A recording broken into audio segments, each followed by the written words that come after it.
Assalamualaikum warahmatullahi wabarakatuh. Perkenalkan, nama saya Sigit Rianto Dwi Prasetyo. Saya merupakan mahasiswa PBG Angkatan 3 Universitas Negeri Semarang dengan nomor NIM 5202020070. Di sini saya akan melakukan pembuatan video ujian kinerja. Demikian, terima kasih. Wassalamualaikum warahmatullahi wabarakatuh.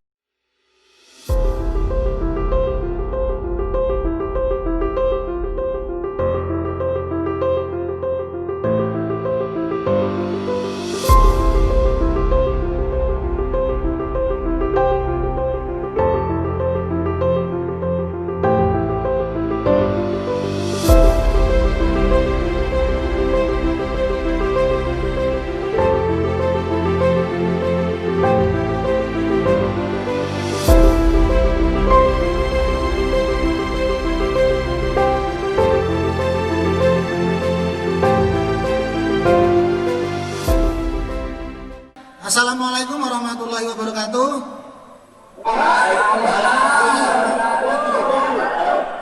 Selamat pagi anak-anakku. Ya, untuk kali ini mohon untuk ketua kelas silakan pimpin doa. Sebelum memulai pembelajaran hari ini, aku berdoa terlebih dahulu. Berdoa mulai.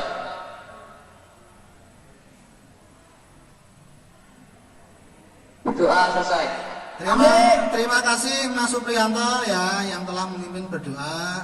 Ya, kali ini akan saya absen ya satu persatu. Mohon untuk tenang. Yang pertama An Koirul. Hadir. Adi Bagas Saputra. Hadir Pak. Hadir. Andika Budi. Hadir. Aris Bambang. Hadir. Dimas Bayu. Mana Dimas Bayu? Hadir. Dimas Prasetyo. Hadir. Iqbal Eko Ardianto.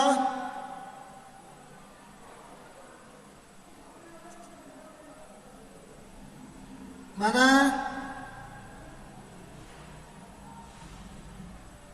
Jali Abdi Setiawan. Hadir Pak. Oke, Mas Iqbal sudah hadir. Joni Ali Wahyudi. Hadir Pak. Mas Okvirado Vandora. Mas Okvirado Vandora. Hadir. Mbak Putri Azari. Hadir. Mas Rudi Saputra. Hadir. Rian Wibowo. Hadir. Mas Setia Budi. Hadir. Mas Supriyanto. Hadir. Mas Sutrisno. Oke, terima kasih. Ternyata saya absen. Semuanya masuk. Tidak ada yang tidak masuk ya, alhamdulillah. Untuk kegiatan hari ini ya, kan saya berikan motivasi ya dan nasihat terkait pandemi ini ya. Selama pandemi ini saya mohon kalian tetap semangat dalam belajar, jangan sampai putus semangat ya. Belajar di rumah juga bisa, tidak harus di sekolahan ya. Jadi di sekolahan itu kami sebagai guru kalian, di rumah orang tua kalian juga sebagai guru ya. Tuh. Dan tetap menjaga protokol kesehatan karena wabah virus corona ini belum selesai, belum reda ya. Untuk itu kalian tetap jaga kesehatan, cuci tangan ya, tetap olahraga ya, sering-sering olahraga dan jangan sampai bergerombol itu ya. Untuk kegiatan selanjutnya yaitu saya akan melakukan yang namanya persepsi, yaitu mengingat kembali materi-materi sebelumnya. Saya ingin mengetahui apakah kalian masih ingat dengan pelajaran sebelumnya ya.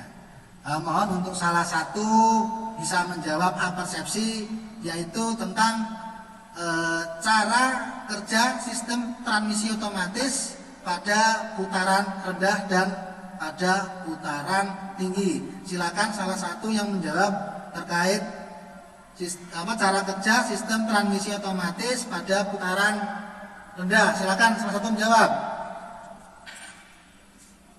Putaran rendah. Silakan ada yang menjawab. Saya Pak. Oke, silakan Mas Jeli. Ketika mesin digas dalam putaran lambat 1500 sampai 2500 rpm, maka putaran fast hand akan menjadi lebih cepat dan putaran drift gear yang terhubung ke crash head pun menjadi lebih cepat. Hal ini membuat gaya sentrifugal pada roller semakin besar. Gaya sentrifugal adalah gaya keluar dari poros putaran. Akibat gaya sentrifugal ini, roller mendorong primary silinder set untuk menyempit sehingga diameter drift gear menjadi lebih besar. Oke, bagus sekali ya jawabannya, yaitu cara kerja sistem transmisi otomatis pada putaran rendah. Sekarang untuk putaran tinggi, mohon untuk salah satu menyampaikan terkait cara kerja sistem transmisi otomatis di putaran tinggi. Silakan disampaikan. Saya Pak. Oke, Mas Supriyanto, silakan menyampaikan. Ketika putaran mesin tinggi, maka drift tinggi, sehingga gaya sentrifugal yang dialami oleh roller semakin besar. Hal ini menyebabkan roller terhadap primer sliding shaft semakin kuat. Hasilnya diameter drift gear semakin membesar. Semakin membesarnya diameter drift gear membuat diameter pada drift gear semakin mengecil. Hal tersebut semakin memperkecil perbandingan budi. Bahkan pada beberapa kasus perbandingan budinya kurang dari 1 atau diameter drift gear lebih besar daripada driver gear, sehingga bahan putaran ada driver gear 2 kali dari penambahan RPM gear. Hal itu membuat akselerasi otomatis semakin besar. Namun kendala pada motor matic ada pada top speed. Umumnya motor matic 110 cc tidak akan sanggup mencapai 100 km. Ini dikarenakan keterbatasan roller dalam menekan primary leading shaft. Beda hanya apabila kapasitas mesin lebih besar. Mungkin dengan menggunakan roller yang lebih berat akan memperkuat penekanan primary leading shaft hingga bisa memboost 120 km. Setelah mesin dimatikan, maka putaran drift gear akan berhenti dan gaya sentrifugal hilang. Di sini fitur spring pada driver gear berperan mengembalikan posisi driver gear untuk menjepit, sehingga telah pada drift gear otomatis membesar. Oke, terima kasih jawabannya Mas Supriyanto, sangat bagus sekali, sangat detail sekali ya. Terima kasih kalian sudah mengingat materi pembelajaran sebelumnya ya. Sangat bagus sekali penyampaiannya ya. Terima kasih. Untuk kegiatan selanjutnya yaitu kegiatan inti ya.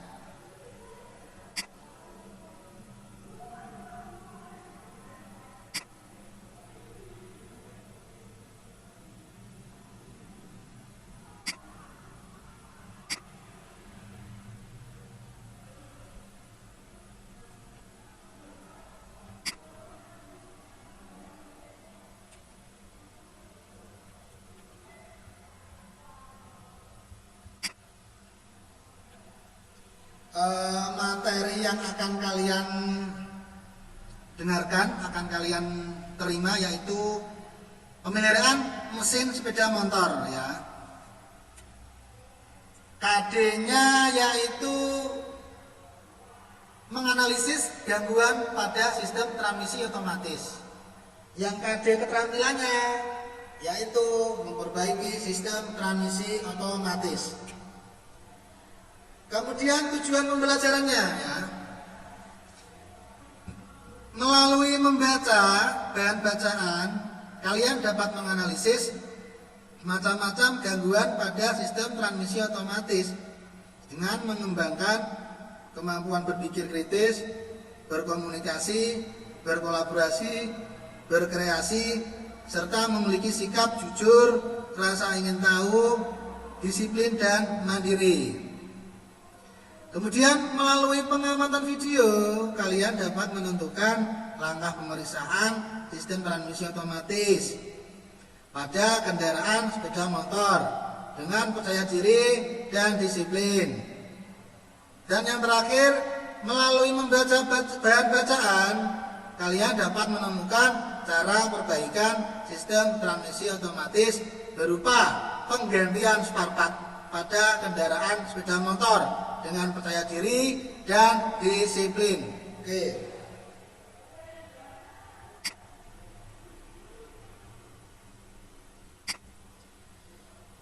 Selanjutnya akan saya tampilkan sebuah video, tolong diamati ya, dilihat.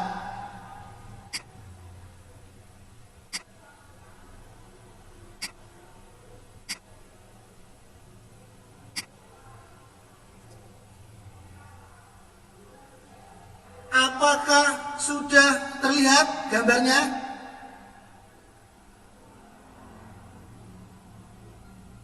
Apakah sudah terlihat gambarnya? Sudah. Oke, akan saya putar, silakan diamati ya, ditonton ya.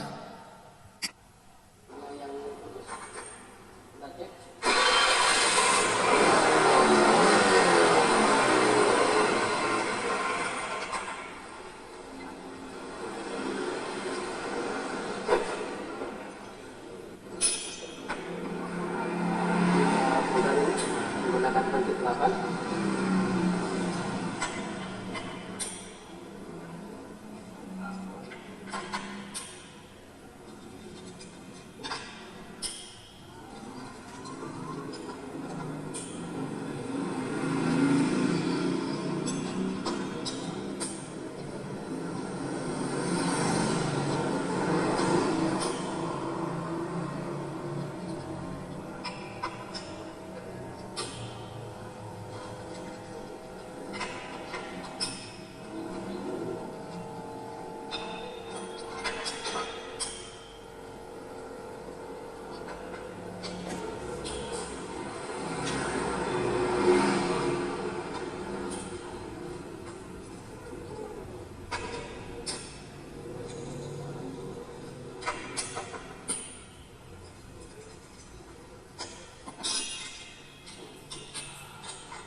Kita cek semuanya, bila semuanya sudah, kita stop ini pelan-pelan. Ini ada benjolannya khusus untuk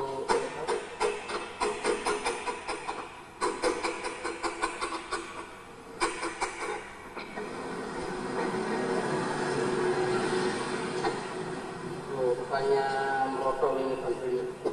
Ini sampai terjepit di sini. Kita berat.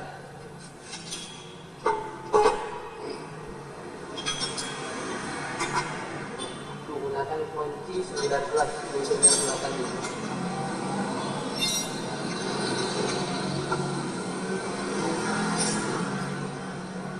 Kita pakai stang biar ringan.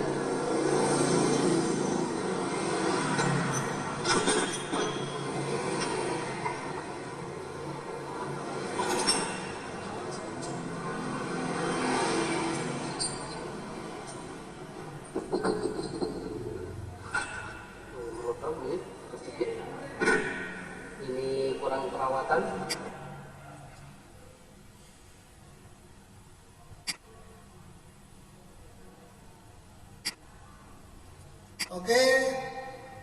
Kalian sudah melihat, menonton video yang saya putar ya. Sekarang tugas kalian yaitu membuat kelompok dan berdiskusi mengapa Vibel bisa putus ya. Silakan nanti setiap masing-masing kelompok menyampaikan. Silakan kalian mencari referensi-referensi yang ada ya. Entah itu di internet, entah itu di buku. Silakan saya kasih waktu sekitar 10 menit. Silakan untuk nanti menyampaikan ya. Silakan bisa dimulai. Berhubung waktunya sudah 10 menit, silakan setiap kelompok untuk menyampaikan mengapa Vibel bisa putus. Mungkin dari kelompok 1 atau 2 atau 3. Silakan tiap kelompok menyampaikan. Kami dari kelompok 1 ingin menanggapi hasil diskusi kami. Oke, silakan kelompok 1. Kami yang akan disampaikan oleh Saudara Rudi. Silakan Mas Rudi. Menurut kelompok kami, faktor apa yang bisa membuat Vibel bisa putus yaitu karena seringnya akselerasi atau beban kerja pada blade yang terlalu berlebihan. Misalkan seringnya kita menggunakan motor metik dalam keadaan beban yang sangat berat atau sering kita gunakan motor metik pada saat jalan tanjakan. Pak? Oke, bagus sekali jawabannya, yaitu karena beban berat dan seringnya kalian menggunakan pada tanjakan, apalagi menggunakan di jalan tanjakan dengan beban yang sangat berat, itu bisa bahaya ya, bisa membuat Vibel bisa putus. Mungkin ada kelompok lain bisa menemukan permasalahan Vibel bisa putus, silakan. Kami dari kelompok 2 ingin menanggapi hasil diskusi kami yang akan disampaikan oleh Saudara Sautrisno. Silakan Mas Sutresno menanggapi video tadi. Menurut kelompok kami, selain faktor seringnya akselerasi dan beban kerja pada kabel yang terlalu berat, ada faktor lain yaitu karena faktor usia yang dimana melebihi batas sebagian, yakni antara 24.000 sampai 25.000 km.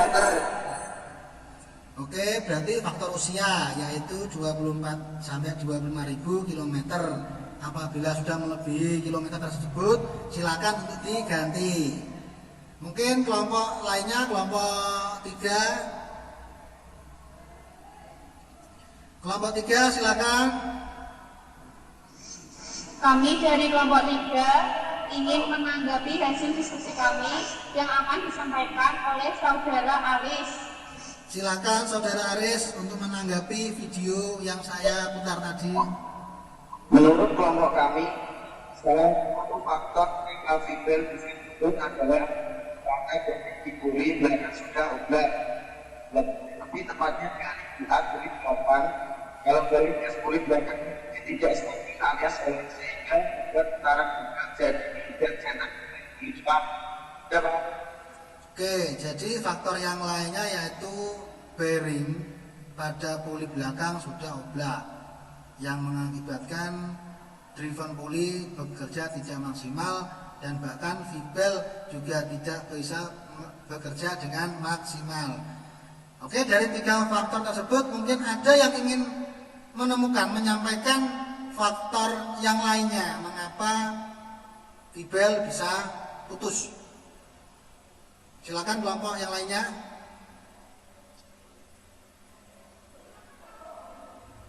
Mungkin ada kelompok lainnya atau kelompok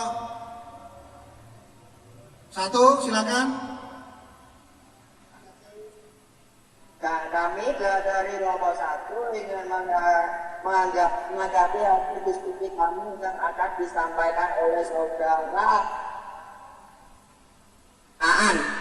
Silakan Mas Aan untuk menyampaikan faktor lain. Oke,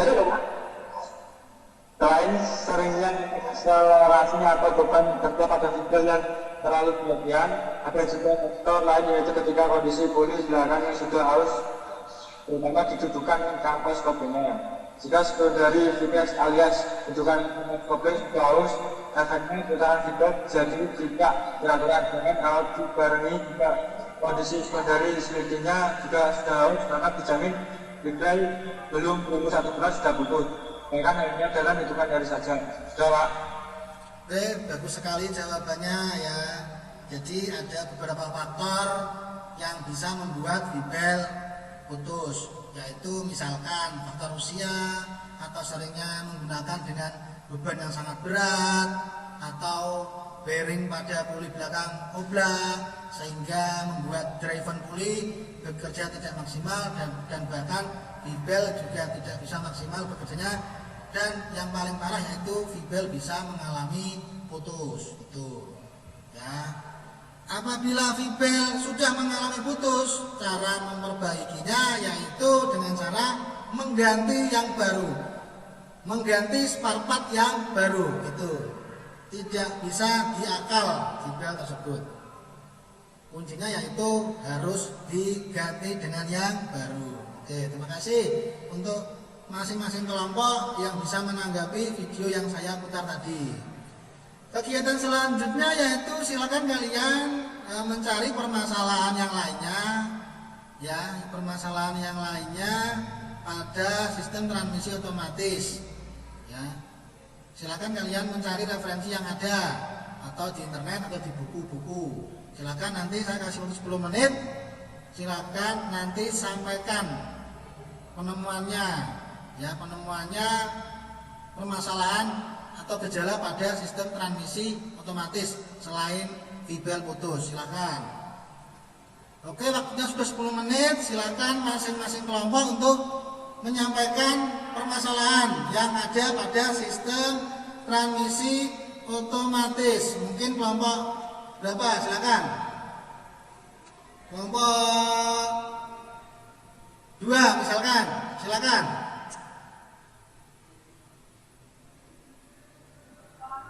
Kami dari kelompok 2 ingin menanyakan terkait gangguan pada sistem transmisi otomatis sepeda motor yang akan disampaikan oleh saudara Budi. Oke, silakan Mas Budi untuk memberikan pertanyaan terkait penemuannya ya, diskusi di kelompok kalian. Silakan. Menurut kelompok kami, mengapa bentuk jadinya semangat berisik bahkan dalam kompetisi? Ya, Pak. Oke, bagus sekali ya.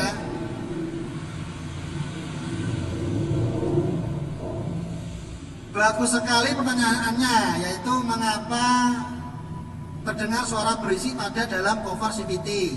Silakan kelompok 3 dan kelompok 1 berdiskusi mencari referensi yang ada, entah itu di buku atau di internet. Saya kasih waktu sekitar 10 menit, nanti tolong disampaikan ya.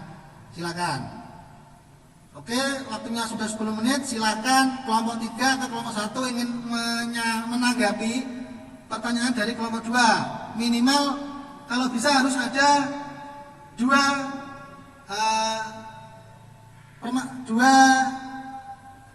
tanggapan. Misalkan kelompok 3 memberikan faktor apa yang bisa membuat berisik, suara berisik pada cover CVT. Ya, masing-masing kelompok harus menemukan 2 faktor tersebut. Silakan kelompok 3 misalkan. Ya, Pak, kami kelompok 3. Oke, silakan. Kami dari kelompok 3 ingin menanggapi hasil diskusi kami yang akan disampaikan oleh saudara Rian dan Bagas. Silakan Mas Rian dan Mas Bagas untuk menanggapi ya dari kelompok 2. Saya, Pak. Oke, Mas Rian silakan. Fibel AF biasanya menimbulkan suara berisik di rumah CVT.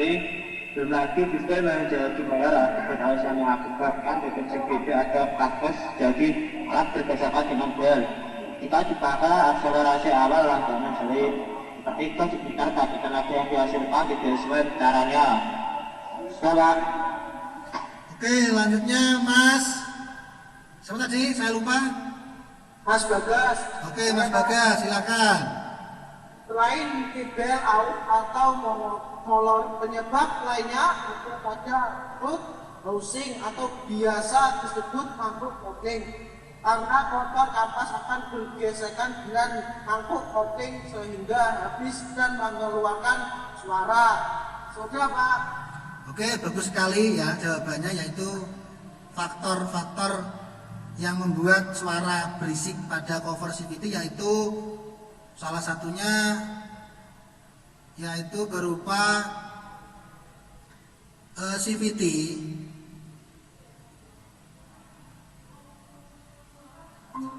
yaitu salah satu faktornya yaitu berupa CVT aus dan mangkok kopling sentrifugal juga aus. Dua-duanya itu bisa membuat terjadinya suara berisik. Oke, mungkin dari kelompok 1 ada penemuannya? Ya Pak, kami dari kelompok 1 ingin menanggapi hasil diskusi yang akan disampaikan oleh Saudara Andika dan Iqbal. Oke, Saudara Andika dan Iqbal silakan. Bunyi berdikit juga bisa disebabkan oleh kampas kopling yang sudah menipis. Biasanya mesin sudah teriak tapi kecepatan tidak mau bertambah, dan ini yang menyebabkan bunyi berdikit. Sudah Pak. Oke, selanjutnya Mas siapa tadi? Mas Iqbal. Selain faktor kampas kopling sudah menipis, ada faktor lain yaitu sejumlah bearing di dalam gearbox yang sudah aus, mengakibatkan celah antar mata gigi menjadi renggang sehingga menyebabkan timbul suara kasar. Selain itu, besar kemungkinan penyebab bearing gearbox menjadi rusak atau aus. Bisa jadi karena usia pakai dan jarang diganti atau terjadi kebocoran pada ruang gearbox. Oke, bagus sekali jawabannya ya. Faktor yang lainnya yaitu kampas pada kampas sentrifugal itu aus atau menipis, jadi suaranya berisik. Dan juga gearbox pada bearing pada gearbox itu sudah oblak ya, sehingga bunyinya di dalam cover CVT berisik itu. Oke, bagus sekali jawabannya ya. Mungkin ada kelompok lain ingin menanyakan permasalahan pada gangguan transmisi otomatis. Silakan kelompok lain yang belum. Tadi siapa? Kelompok 3. Oke, silakan. Kami dari kelompok 3 ingin menanyakan terkait gangguan pada sistem transmisi otomatis sepeda motor yang akan disampaikan oleh Saudara Okti Radu. Silakan Mas Okti Radu untuk menyampaikan ya penemuan permasalahan pada transmisi otomatis. Silakan. Faktor apa yang membuat komponen roller aus atau peang?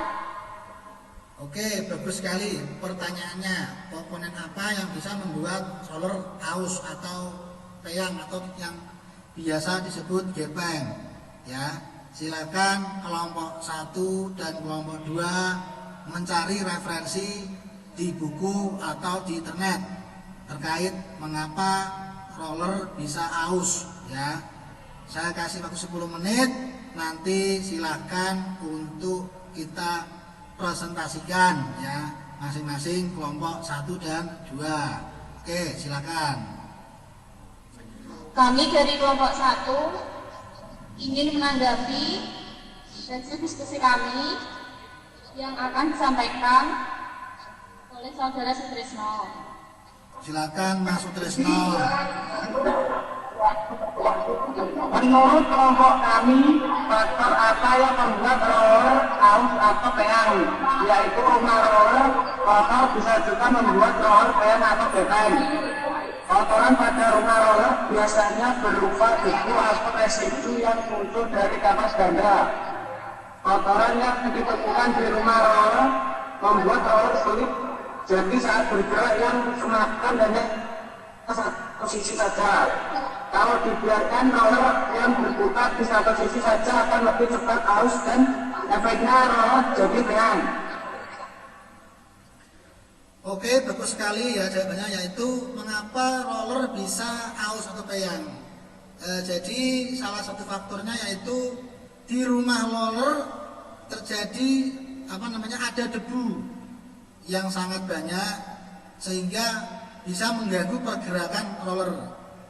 Roller sendiri apabila terdapat debu dia akan bergerak tidak maksimal ya.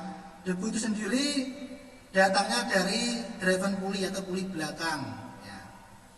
Jadi dia bergeraknya tidak maksimal atau sebagian yang membuat dia bisa menjadi bayang atau gepeng, aus belah. Itu bagus sekali jawabannya ya. Mungkin ada yang lain jawabannya terkait roller bisa aus. Kelompok berapa tadi yang belum? Kelompok 2, silakan. Silakan kelompok 2.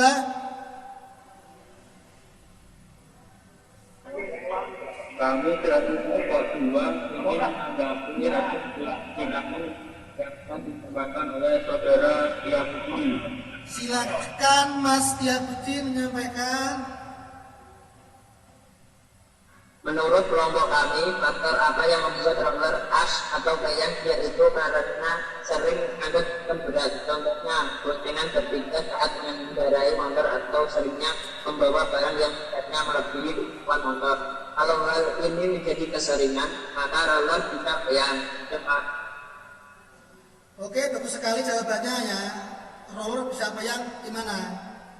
Faktor usia dan juga faktor seringnya menggunakan sepeda motor dengan beban berat atau bahkan beban beratnya pada saat tanjakan ya. Itu bisa membuat roller peyang. Bukan hanya V-belt saja yang bisa putus, tapi roller juga bisa peyang atau aus. Bagus jawabannya ya. Dua-duanya dari kelompok 1 dan 2 sangat bagus. Dan apabila roller roller peyang atau gepeng, cara perbaikannya gimana? Harus diganti dengan spare part yang baru ya. Apabila sudah mengalami 24.000 sampai 25.000 km, silakan V-belt diganti sekaligus roller juga diganti ya. Itu untuk mengakhiri kegiatan kali ini, mungkin ada salah satu dari kelompok 1 dan 2 atau 3 ingin menyampaikan kesimpulan apa dalam kegiatan belajar hari ini. Silakan salah satu menyampaikan. Ayo Pak. Oke, Mas Bayu, silakan menyampaikan kesimpulan terkait pelajaran hari ini. Banyak faktor penyebab terjadinya gangguan pada sistem transmisi otomatis pada motor. Antara lain yaitu terdengar suara berisik yang kemungkinan komponen roller sudah aus atau mungkin V-belt sudah retak. Maka dari itu, kita perlu melakukan pengecekan rutin. Salah satunya yaitu melakukan pembersihan rutin, yaitu pada bagian komponen-komponen transmisi otomatis. Kemudian komponen V-belt juga perlu dicek setiap 6.000 km dengan cara ditekuk bagian dalam belt dan periksa bagian sela-sela apakah ada retakan apa tidak. Apabila ada retakan, segeralah mengganti V-belt tersebut. Kemudian periksalah gigi V-belt apakah sudah berbentuk runcing atau belum. Apabila sudah segera ganti, karena bagian gigi tersebut sering bergesekan dan pada akhirnya akan aus. Kemudian terkait roller, apabila sudah menempuh jarak 24.000 sampai 25.000 km, alangkah baiknya V-belt harus diganti beserta rollernya. Sekian Pak. Oke, terima kasih ya. Bagus sekali kesimpulannya. Banyak faktor-faktor gejala atau gangguan pada sistem transmisi otomatis. Ya, contohnya saja V-belt putus. Karena apa?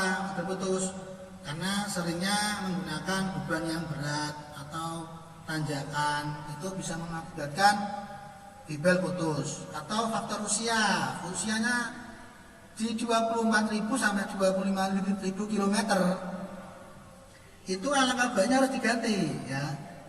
Dan selalu melakukan pengecekan pada saat 6.000 km.